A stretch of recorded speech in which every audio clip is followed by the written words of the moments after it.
Okay. Greetings, everybody.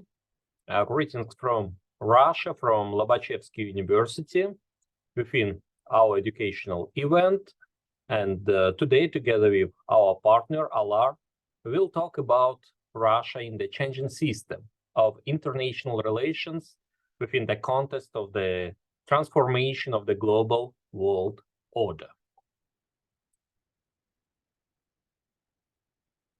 First of all, when speaking about Russia in the modern world, we should understand the historical backgrounds. So it means we will operate such notions, such terms as historical identity, historical memory, and attempts to falsify the history.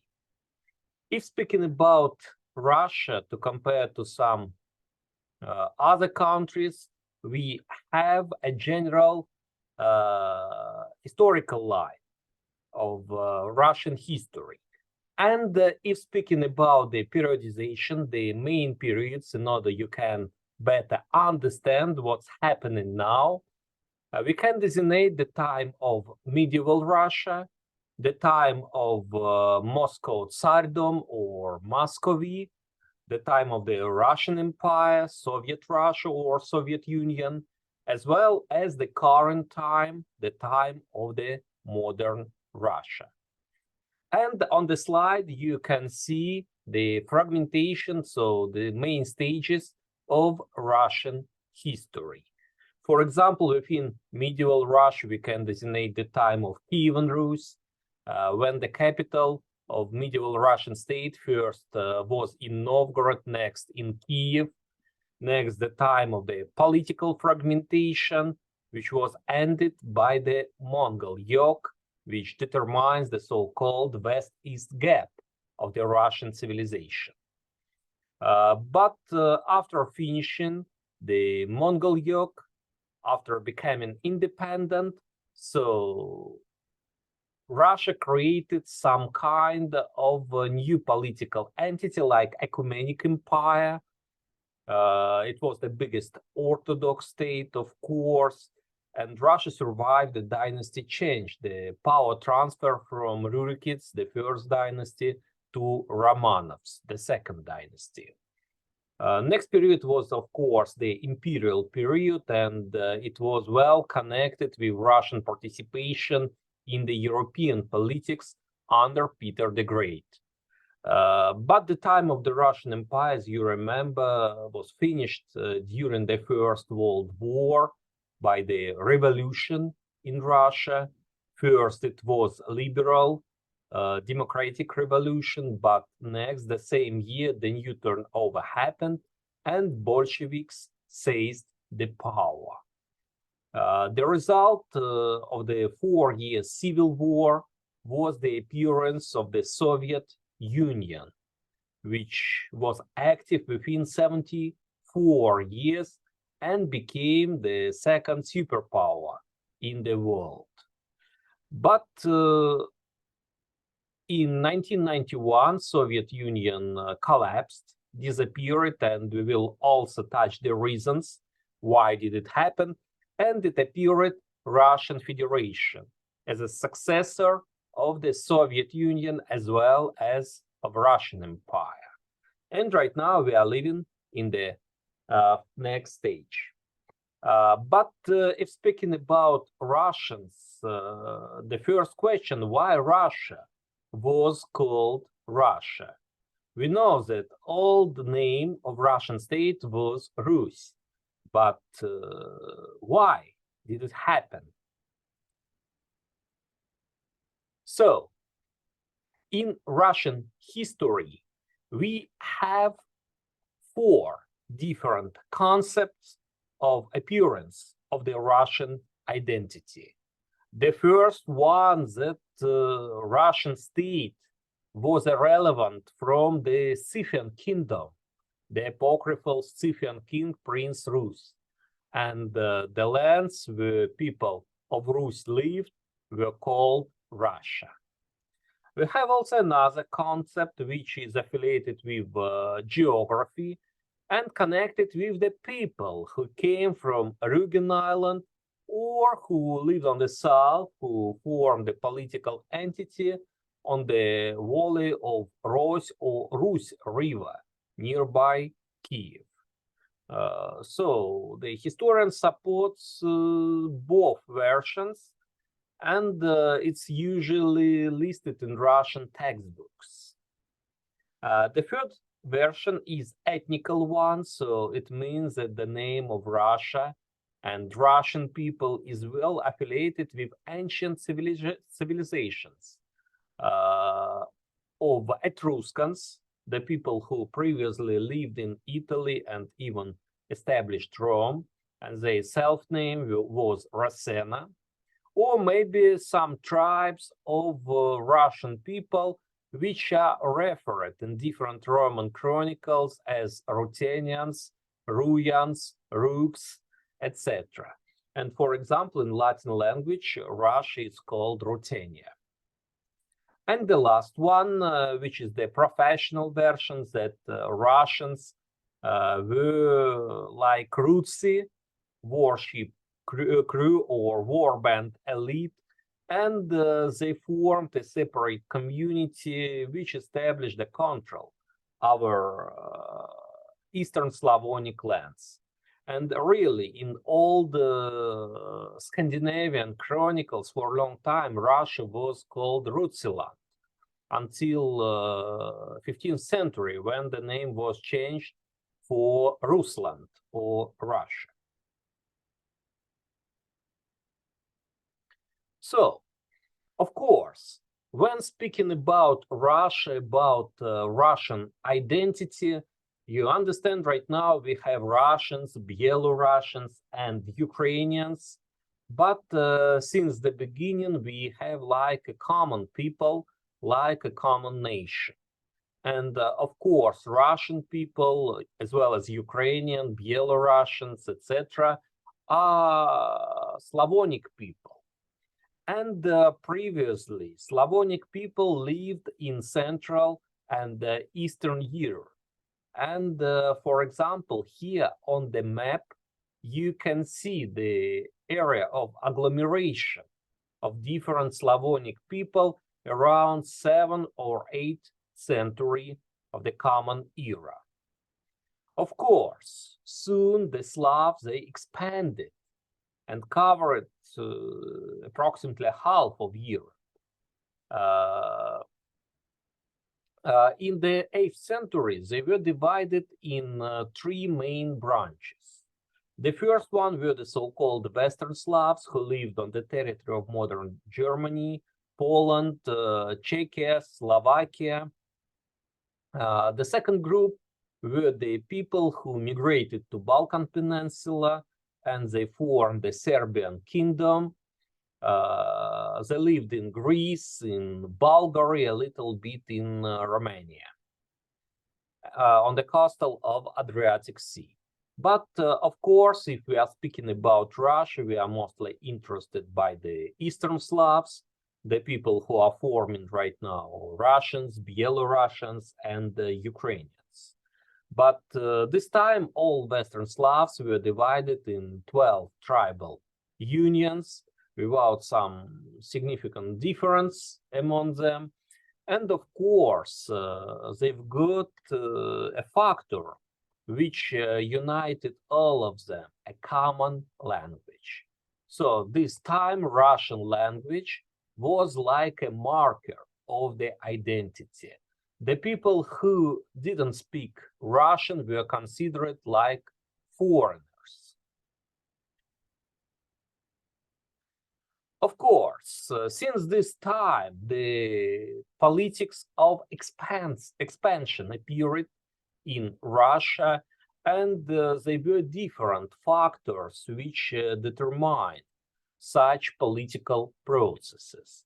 First of all, the control over main trade communications and logistics, because it was the source of the development of the statehood, as well as a very important source of state incomes to form the budget of the state. And until now, good traffic and good communications are playing significant role in Russian foreign policy. If you observe the news, you can see that the most notable projects right now and long-term projects are the projects in the sphere of infrastructure. So, for example, in Middle Ages, Russia controlled the main trade route, the route from Varangians to the Greeks, which connected the Western countries to the east, to the Great Silk Road. The second factor was the internal colonization, because it was the genesis of Russian nationality. And of course, until now, Russian nationality is like a melting pot, because I've mentioned before, we have a marker, Russian language, as main factor of identity. So the factor of nationality is not such important. And for example, Russians, they always contacted the neighbor states and people such as Khazars, which were Turkish people, Poles, Danube and Volga Bulgarians, Norsemen or Vikings, Byzantines, and some nomadic Turkish tribes too. Right now, for example, within its migration policies, within national policies, Russia, of course, is in process to communicate worldwide. I mean, not only the people from ex-Soviet countries, but also the people coming from Africa, from Latin American countries, from China, and from European countries too. Next factor was, of course, the clash of the religion, because not only the language was the marker of identity, and it was the religion which determined the friends and enemies. And for example, for a long time, Russia was a pagan state. And it was at the crossroads of different religions. For example, Judaism in Khazar Khaganate, Islam in Volga Bulgaria, it's in territory of modern Kazakhstan, Catholic Christianity in Western Europe, as well as Orthodox Christianity in Byzantine Empire. So it means that finally, when a powerful state appeared, Russia had to choose a worldwide religion. And ultimately, Russia has adopted Orthodox Christianity, mostly due to the political and commercial reasons. But finally, after Christianization of Russia, its baptism in 988, Russia has also adopted the Byzantine culture, ideology, and lifestyle, especially Byzantine philosophy in empire building policy. And I think until now, some features of the so-called Byzantinism are still presented in Russian political thinking. For example, you know, Russian philosopher Andrei Dugin, which is so popular right now. So he's a proponent of the school of Byzantinism. The fourth factor was the state genesis and the internal colonization. It was the genesis of the state and the new political elites appearing, especially when the first dynasty of Rurikids, acceded to the Russian throne. Here on the presentation, you can see the landscape. So it means that it was a real mosaic of different nations living nearby Russia at that time. Of course, since the beginning, Russia had to lead very intensive foreign activities. So it was, of course, the external trade and the transit. Next, it was the territorial expansion, and Russian settlement were shared across the huge territory. That's why Russia was very often called the Gardening, land of forts. For example, here on the map, you can see how did the Russian territory expanded. First appeared in Novgorod on the north of Russia. Within 20 years, the second capital was joined and Kiev became the mother of Russian city and center of Russian lands. Some other Slavonic tribes finally had to join to Russia to pay tribute, and within 200 years they will form the Russian territorial and national integrity. Of course, as military democracy, since the beginning, Russia was actively involved in predatory raids, and often it attacked the Byzantine Empire. That's why Byzantine was really very happy when Russian people adopted Christianity and became allies instead of enemies. And the mercenarism, of course. So you know about Wagner company, yes, private military company Wagner. So it's a Russian tradition a little bit because since the beginning, Russian mercenaries were highly appreciated. And for example, they served like personal lifeguards of the Byzantine emperor.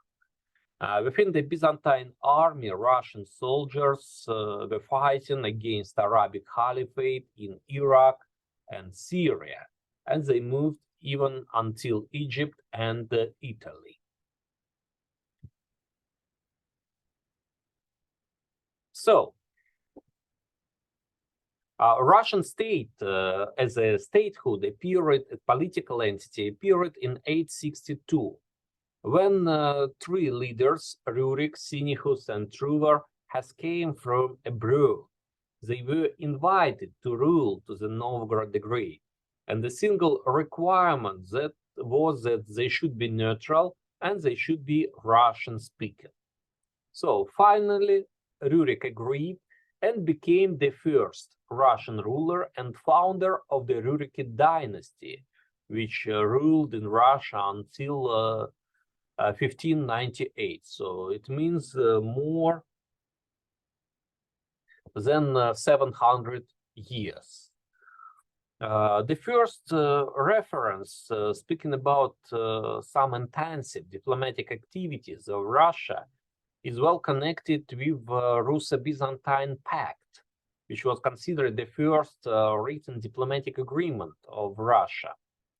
It has been signed in 907, resulting in the military campaign when Russian troops were trying to storm Constantinople. So finally, they didn't succeed, but as you see on the picture, they attached the shield to the gates of Constantinople, like a symbol of compromise. Of course, next, Russia has to expand and the internal resources were finished. That's why under the next rulers, Russia continued to its territorial expansion and started the conflict with its main neighbors, such as Khazar Khaganate and Volga, Bulgaria. So Russia led very intensive activities under Prince Yaroslav, who finally has been killed.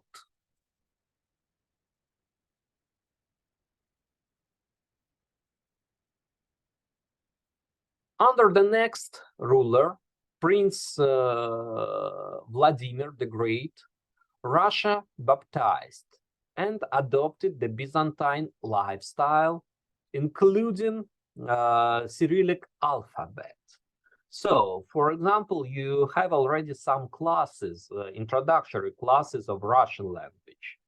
And you remember that the modern Russian alphabet contains 33 letters. So here you see initially they were 49. It means that before Russian language was even more sophisticated.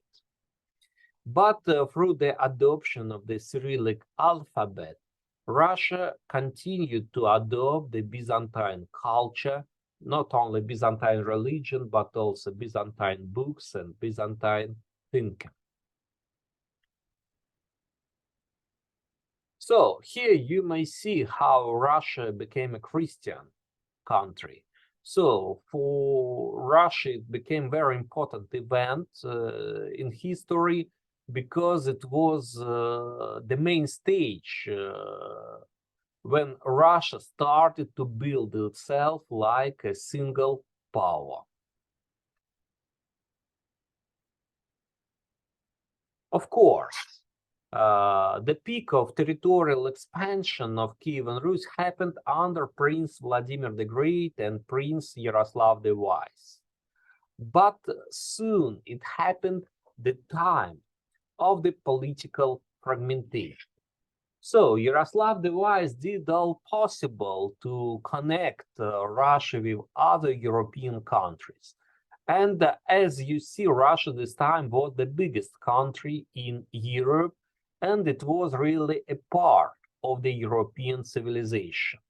No more other European dynasties were not so well connected, like Russian dynasty of Rurikids. For example, they were connected with France, with Poland, Hungary, Norway, Sweden, Byzantines, so with so many countries. Under Yaroslav the Wise, Russia promulgated the first legal code, so it means it was Russia became a legal state, and such legal code was active until the time of the appearance of Muscovy state, when it has been replaced. So, but after the death of Yaroslav the Wise, it happened different factors. First of all, the number of Rurikids increased, and all of them desired to rule like landlords. It means it happened political struggle within the same family, within the Rurikids. The external menace, of course, it appeared Turkish tribes called Polovetsans or Kumans. And finally, Russian princes decided to agree to find a compromise. They met together in Lubitsch, but they didn't find a solution. They declared that each will keep its own landmark. So, after that, the political fragmentation of Russian lands was officially fixed. By the middle of the 13th century, Russia was divided into three main political parts. The first one was Ruso Vladimir Suzdal, which formed the Russian civilization. The capital was in the city of Vladimir, not so far from Moscow, and, for example, Nizhny Novgorod became a part of Rus of Vladimir Suzdal. The specific feature of this political entity was an autocracy. It means a strong central power. And such feature was adopted for the future by the rulers of Moscow and next by the Russian emperors. So, in the Princedom of Vladimir, they were trying to replace Kiev like capital from the memory of the people. They built the similar monuments, such as stone cathedrals, sometimes some meters taller than the same cathedrals in Kiev, or, for example, golden gates of Vladimir, like golden gates in Kiev. but both, of course, are the copies of the Byzantine monuments. So here you may see the picture of foundation of Russian city. It could be like Moscow, for example.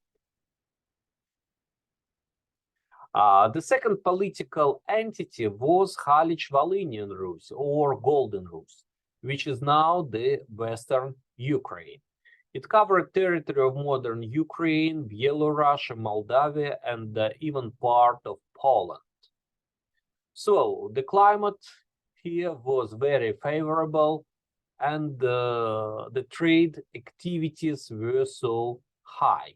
That's why the territory possesses too many resources, and even the local boyars, local landlords, were so powerful to dispute the royal power. That's why the specific feature of this territory was the permanent conflict between the Grand Prince, the Grand Lord of the lands, and its vassals. Finally, under some rulers, the power was strong, like under Yaroslav Osmomysl. You can see him, he's sitting on throne, as well as under his future successor, Prince Daniel I of Halych. For example, Daniel I even has been crowned as the first Russian king by the Pope. But Rus of Halych-Volhynia didn't survive during the Mongol invasion. It became weaker, and soon its territories were conquered by the neighboring states, Hungary, Poland, and the Grand Duchy of Lithuania. And the last political entity was the Novgorod Boyar Republic. It was like Russian Venice. It has been administered by the rich people of the city, and they invited prince like only a formal ruler. It was a trade republic, and they controlled a huge territory. Novgorod became the first Russian city who was a member of Hanseatic League or Hansa. It was trade union of Baltic cities, which united trade activities of Russia, Germany, Sweden, Norway, and even until England. So Novgorod became the first member from Russia in this union. The specific point of Novgorod was democracy, of course, so-called Veche. It's like parliament. It means that all full-right citizens, inhabitants of Novgorod can come to the central square and discuss the most important issues of city life. Of course, there were some political parties, some groups of interests, but in general, it was like democracy. And here on the map, you may see also the Hansa schema. Novgorod people were very active, and they expanded the territories of Novgorod, especially to the east and to the north. For example, Novgorod controlled part of Siberia, part of Finland, and even the Baltic coastal.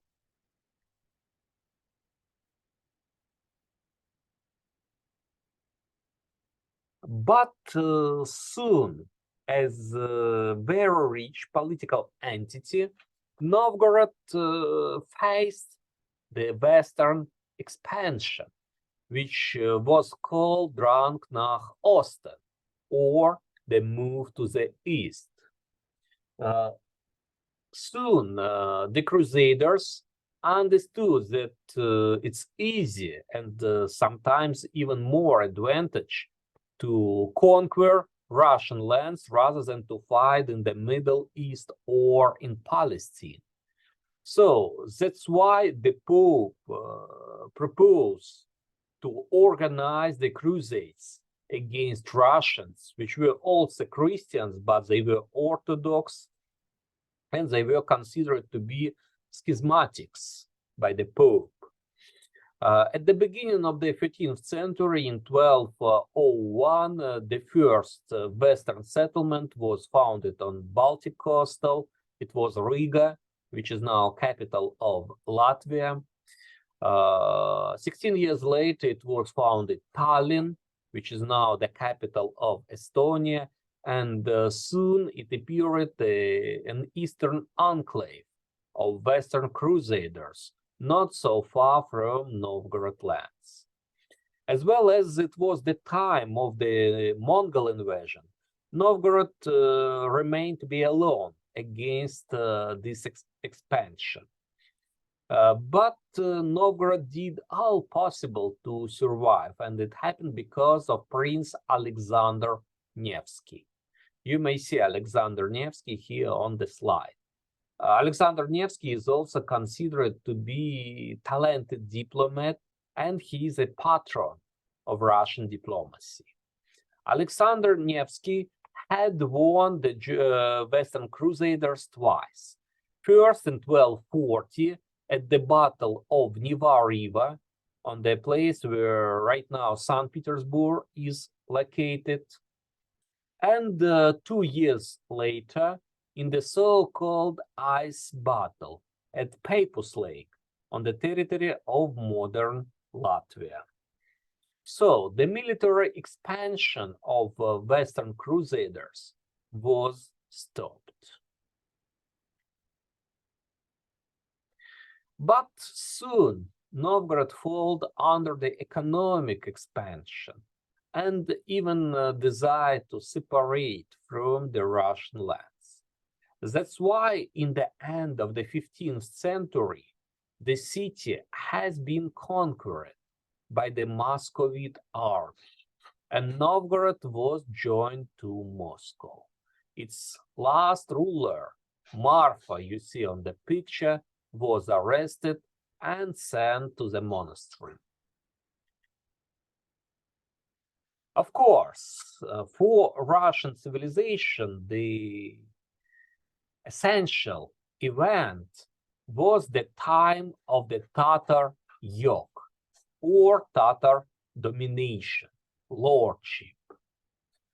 The Mongol army came to Russia and conquered it within 4 years only. Soon Russia became like a part of the Mongol Empire, but as you see on the map, it was divided like a buffer state, which separated the Golden Horde of the Mongols with the European countries which were rival toward Mongols. But Russia became like a part of the Mongol Empire, so it means it started to be attributed like Asian state. And the time of Mongol domination led to the appearance of the so-called West-East Gap. It means 240 years of difference in the mainstream of civilization development. And until now, Russia is trying to surpass this West-East gap. So here you can see some scenes like Mongols controlled Russia. So Russian rulers were in total dependence from the Tatar leaders. The Tatars sent tax gatherers to collect tributes from Russia, and the Russian prince had to get specific document, yarlik, like a license to confirm his power and authority. But the situation changed in the end of the 15th century. Young Prince Ivan III got married with a niece of the last Byzantine emperor, Sophia Paleologus. And he proclaimed Russia to be a successor of the Byzantine Empire. This time it appeared some coat of arms or national symbols of Russia, which are like imperial symbols. The first one, for example, is twin-headed eagle, which was an emblem of the Byzantine Empire. The next one is the famous crown of Russian rulers, so-called monomach cap. The tradition said that this cap was produced in Byzantine Empire and given by the Emperor Konstantín Monomach to his grandson Vladimir Monomach, who was Grand Prince of Russia. So that's why by this symbol, by this crown, it was underlined the succession of Russia, its descendancy from the Byzantine Empire. So Prince Ivan the Great decorated Moscow. He built the modern Kremlin and its interiors. For example, all main cathedrals and monuments you can see in Kremlin right now were built under Ivan III.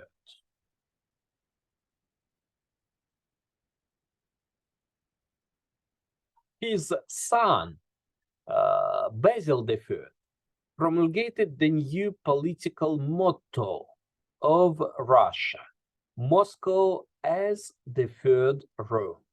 It happened in 1511. So Moscow was considered like new Orthodox worldwide capital of all Christian lands, after Rome, which was the first Rome, and Constantinople, which was the second Rome.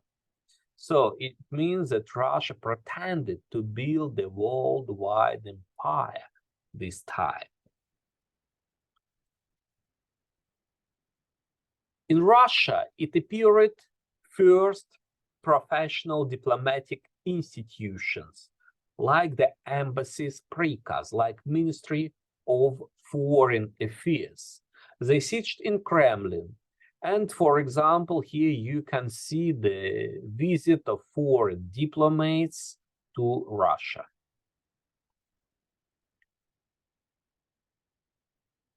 Of course, sometimes it could take more and more time. The bureaucracy, of course, existed, and the documents can move for years.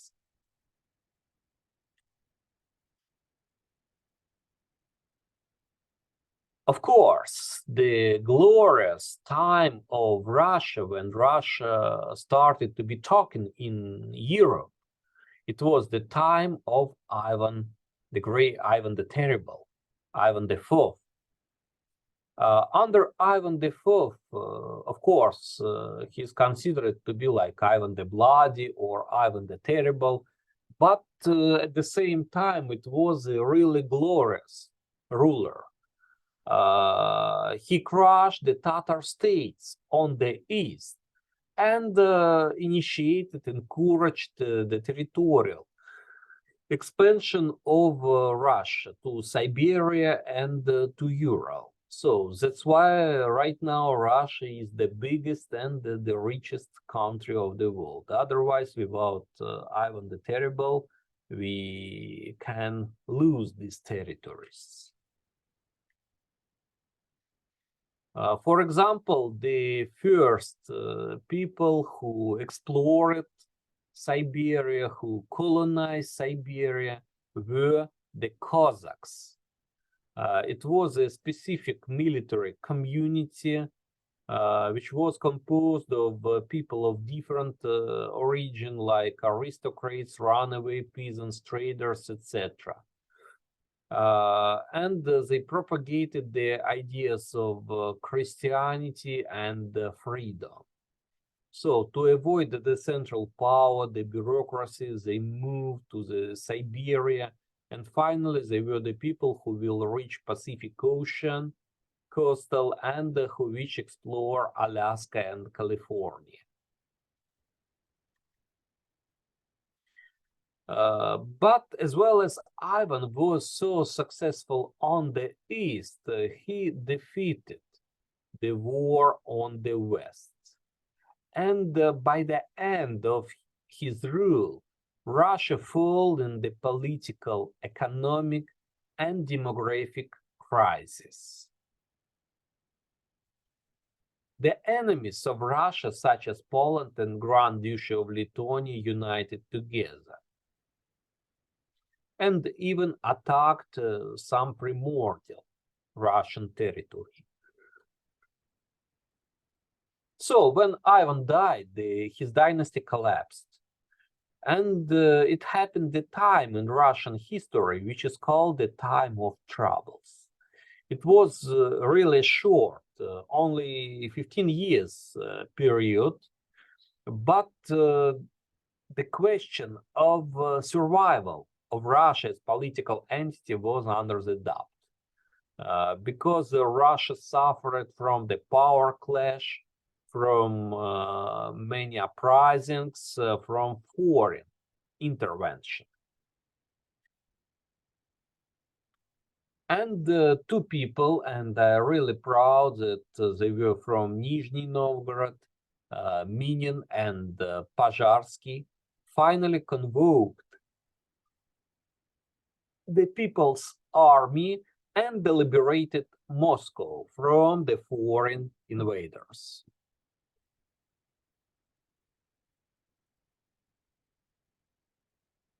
So, they established new dynasty at throne, the dynasty of Romanovs. And despite of the time which was called the time of riots, it was just the time of pacification of the country. Country stabilized. It was promulgated the new legal code, some charters. The territorial expansion continued. This time, Russia opposed to Poland and conquered back Ukraine. And for example, here you can see Ukrainian leader Bogdan Khmelnytsky, who decided to separate from Poland. And finally, he understood that Ukraine had no chances to survive, except the case it will join to Russia. So it means that it's a little bit ridiculous. But previously, Ukraine separated from Poland, from European country, and joined to Russia. Right now, we can observe the vice versa process. So, resulting the war, which lasted until 1667, Russia has joined the eastern Ukraine. And for example, you can see that some cities such as Sumy, such as Kharkov, Izium, were not within the territory of Ukraine. They were at Russian territory. So Russia had conquered the eastern Ukraine, including Kiev.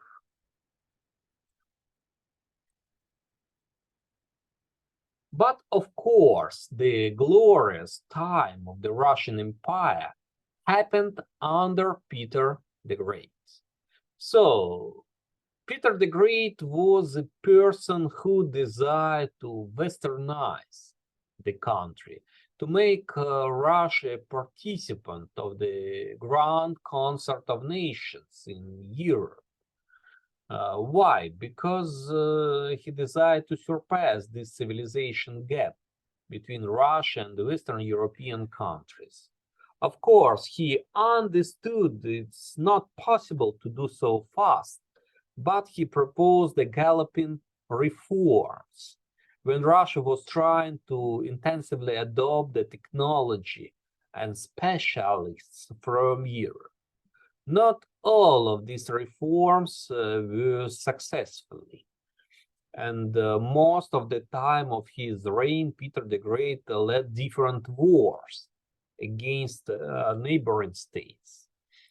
But what he did finally, Peter determined the concept of the foreign policy of Russia, of its civilization development.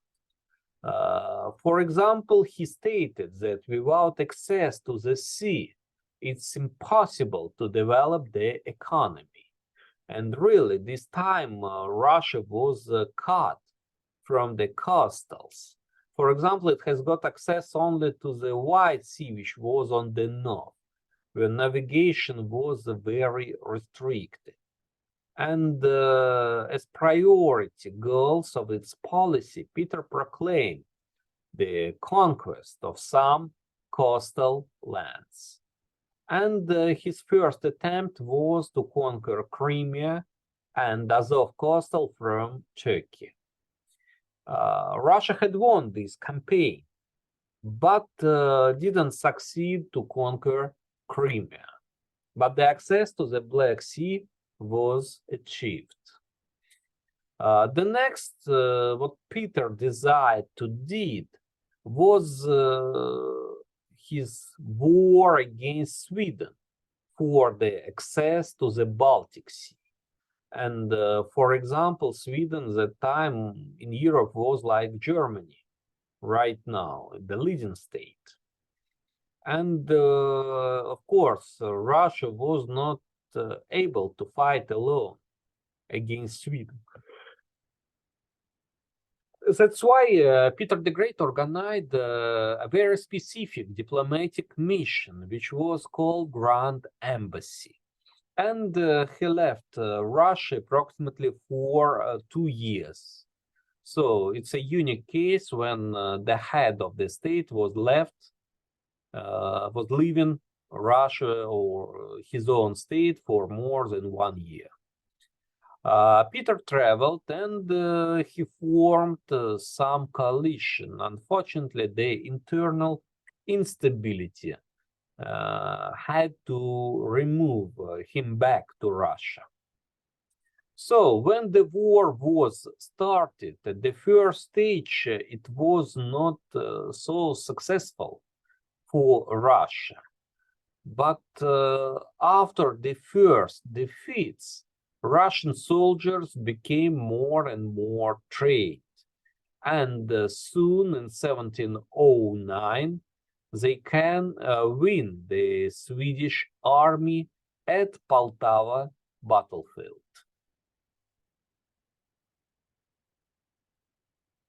Next, Russia has blocked the Swedish coastal, and as well as Sweden had no more finances, its king died, and his sister wouldn't like to continue the war, so Sweden had to accept the terms of the Nystadt agreement of Russia.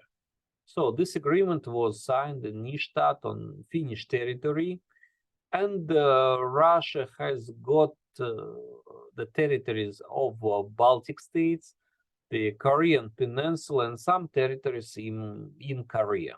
Sorry, Karelia, not Korea, Karelia.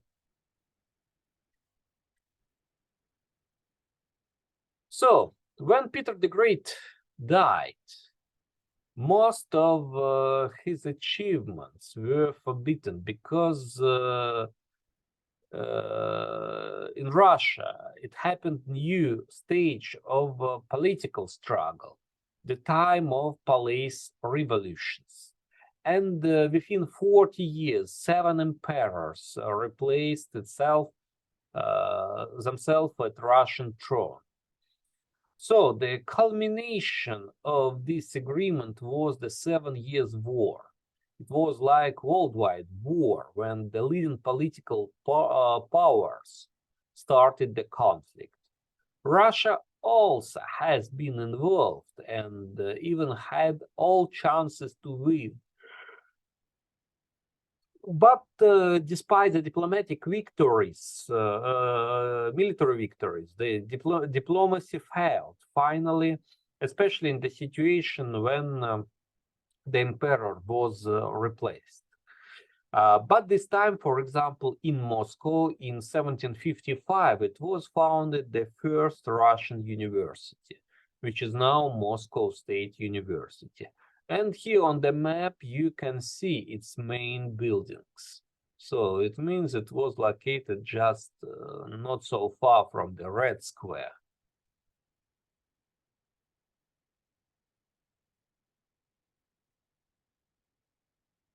So after that, it happened the epoch of Catherine II, Catherine the Great.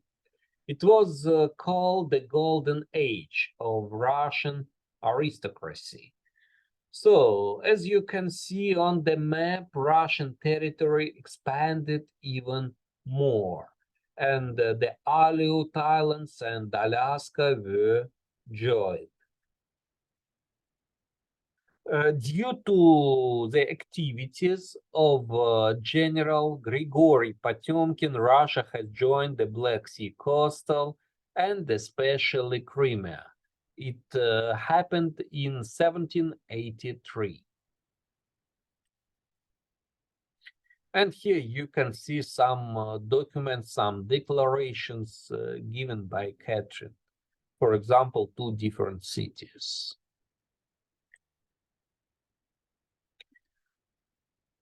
Of course, Catherine was very talented and she can choose the favorites. And it's like the gallery of the glory of Russian generals and admirals.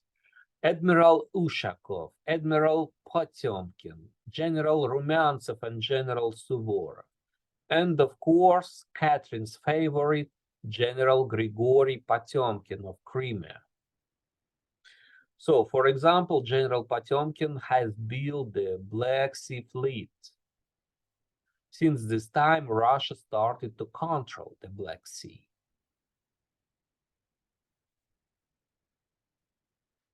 Of course, Turkey resisted to the growing expansion of Russia in the region. And Russia had to lead two wars, even at Catherine's time, against Turkey to protect its interests. And next, in the 19th and the beginning of 20th century, Russia will continue its warring with Turkey for the status of the leading Black Sea country. For example, at the moment, we can observe some ambitions of Turkish Republic, which is designed to get the status quo, to restore its leading position in the region. But of course, Russia is trying to oppose a bit.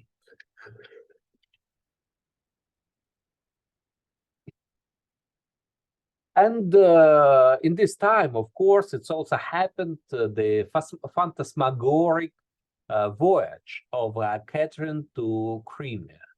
The political PR was also very important, and 10 years after joining of Crimea, Catherine invited different ambassadors and foreign delegations to travel to Crimea in order she can show the life conditions as well as the welfare organization in newly joined territories of Russia. So, and you can see on the map, Potemkin is demonstrating the new Russian Black Sea Fleet. Because soft power is good, but smart power is better, of course. This time also Russia took part in three partitions of Poland. Some other countries like Austria and Prussia, they also took part and they even initiated these partitions. And Russia had only to join. But since this time, Russia was so often accused in some territorial claims. And many European countries are afraid that Russia will absorb the territory, although it's not so true.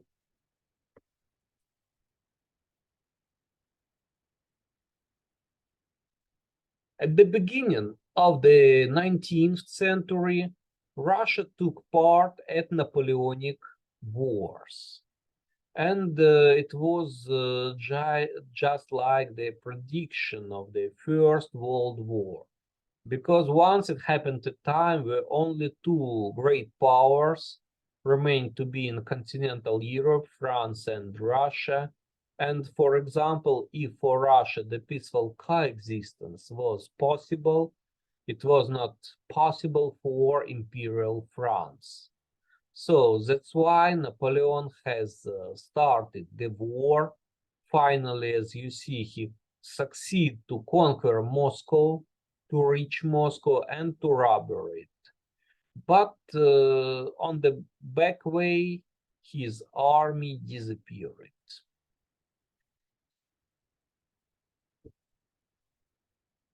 The result of this campaign was the accession of Russian troops to Paris. And you can see Arc de Triomphe and Russian Cossacks entering Paris. So since this time, it appeared a new word in the language, bistro. It's coming from Russian bistro. It means fast, fast, fast. So it means when Russian Cossacks were staying in Paris, they can arrive to elite French restaurant, make a nod, and then tell bыстро, быстро, быстро, as well as they have no enough time to wait. So that's why in France it appeared the first fast food called bistro. It's coming from Russian language. Resulting the Napoleonic Wars, it was established the Vienna system of international relations, where the leading European countries would like to find a compromise to avoid the next wars in Europe. And for example, this time Russia for the first time proposed the ideal concept like the Holy League, like the Union of European States with free trade regime, like no taxes, etc. A Russian initiative was accepted, but only unilaterally. It means that all the countries benefited the Russian proposals, but they didn't do the same at their own countries. As a result, Russian economy fell in economic crisis. So that's why after that and until now, Russia is so suspicious toward the European proposals, because sorry, sometimes they could affect Russian foreign and internal policy. Of course, the first half of the 19th century, it was not only the activities in continental Europe, but also some Eastern activities in Iran, in Turkey. For example, in Iran, inspired by British agents, the people has penetrated to the Russian embassy in Tehran and killed all diplomatic staff, including Alexander Griboyedov, who is also a famous Russian writer and poet. If speaking about Iran and Turkey in general, Russian politics was so successful. For example, in contacts with Iran, Iran failed 2 wars out of 2, and even has to grant a huge diamond, Shah, to compensate or to refund the Griboyedov's death. As for Turkey, the Turkish fleet has been crushed twice. And for example, because of the Russian support, it appeared such states such as Greece, for example, and Bulgaria. But you know, the supremacy of Russia in continental Europe disliked other European countries. And they organized some kind of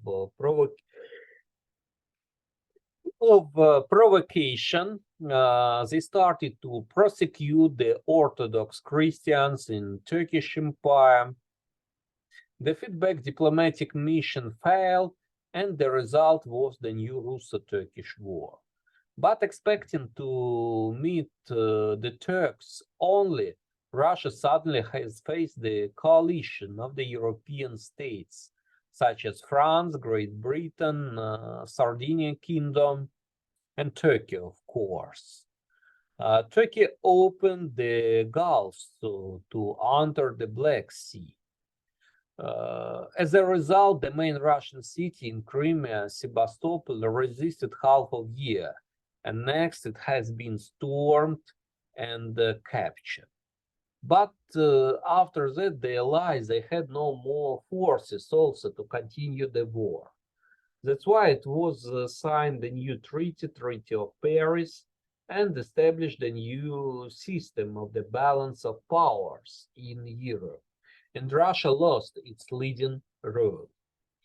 So after that, Russia preferred to concentrate its effort on the policy in Balkans, especially the liberating the Bulgaria from Turkish Empire. And next, Russia also entered Central Asia. So here you can see not only pictures, but also the first photos.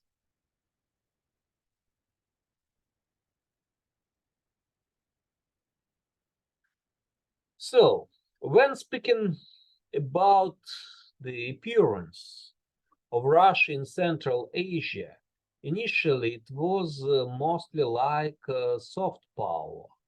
In Russia, it was created the National Geographic Society, and the scientists from this scientific foundation, part of them they were military too, they started to explore the Silk Road.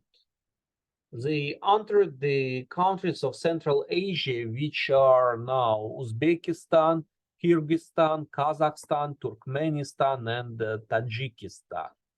So after the scientists, the army came, and two generals, General Cherняев and General Skobelev, came to Central Asia and pacified this region. So the European countries can do nothing because this time it was created a strategic union which was called the League of Three Emperors. So it was strategic alliance of Germany, Austria-Hungary, and Russia. All these three states can dominate over the rest of the world. And England can do nothing after that. So here you can see the ways how did the Russian army finally expanded to Central Asia.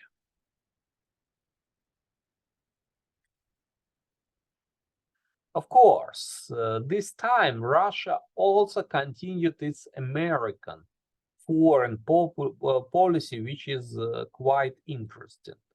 At the beginning of the 19th century, you may see on the map, Russia controlled three enclaves.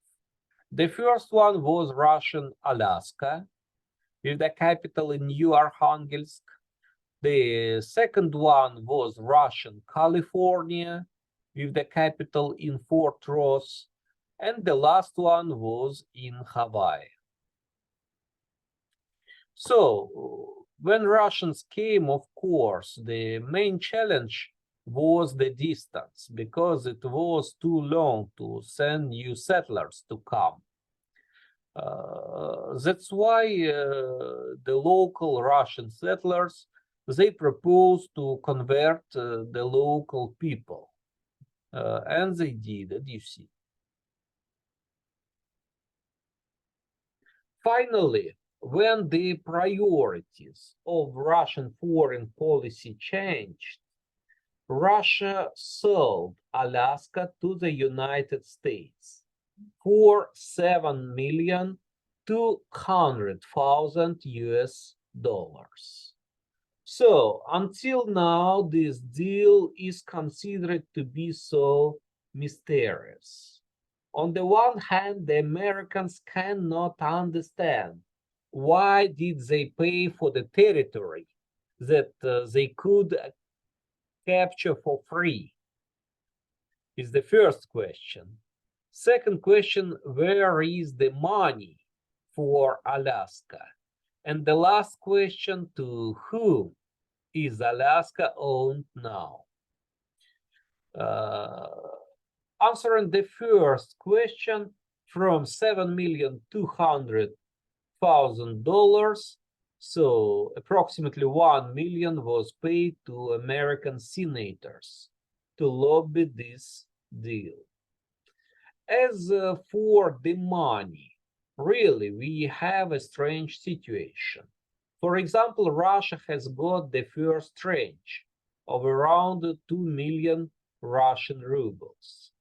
But the third and the next tranches were never reached Russia. So whatever they disappeared in the sea or they were not sent, it doesn't matter. It means that in general, Russia didn't get the full amount of money for the territories that American promised to give.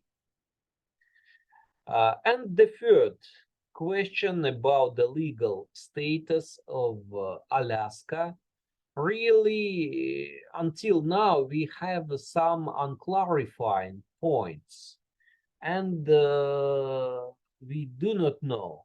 Maybe it was the long-term leasing of Alaska, like a rent, but not a real purchase. And the similar schema were executed this time with China, for example, when Great Britain and Portugal rented the Hong Kong and Macau for 99 years. And really, until 1959, Alaska even officially was not included on the map of the United States. It means only after that they have included. As well as Alaska status is disputed until now, you can imagine the reaction of Americans who are a little bit nervous regarding the position of the Russian authorities. For example, in 2014, when Russia joined Crimea, Vladimir Putin was at the interview with BBC Company. And he was asked, okay, you've joined Crimea. Putin said, yes, of course. Crimea is our primordial, original territory. So, but the correspondent, the interviewer asked, okay, Crimea is yours, but Alaska was always Russian. What do you think about Alaska? And Putin smiled and answered, Alaska is our ice Crimea. So in the United States, it was a real shock reaction for such feedback.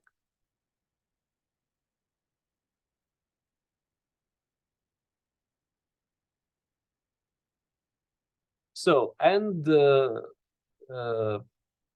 finally, in Alaska, they even proposed a referendum to join to Russia or not. And so many people even voted to join. And of course, Russia also has joined some territories from Japan and from China on the Far East, which is now within the political agenda of the Russian foreign policy in the Far East region. So, right now, as well as we have some limited time, we have restrictions. If you have some questions, you are welcome to join, first of all, to ask the questions. And of course, I will share the full presentation. And you are welcome also to join the university programs as well as our summer schools in the field of Russian foreign policy and international relations. So, thank you for your attention, and I'm waiting for your questions, if any. Okay, thank you very much, Doctor. It has been a super complete presentation, and we are sure that the entire history of Russia and international relations cannot be seen in only 1 hour. Due to the time issues, there will not be a space for questions, but we are very grateful for sharing so much interesting information. Thank you very much again. Okay, And nice see to you meet you. next. Yeah, Thank you. nice to meet you, and hope to see you soon in Russia, or maybe like a distant contact. You know, we have the Festival soon in March in Sochi, and people from different countries are welcome to come, are welcome to apply, and I hope ALAR will assist in this process, as well as you're welcome to attend the Nizhny Novgorod, the cultural capital of Russia 2024 this summer. Thank you so much and goodbye. Thank you so much.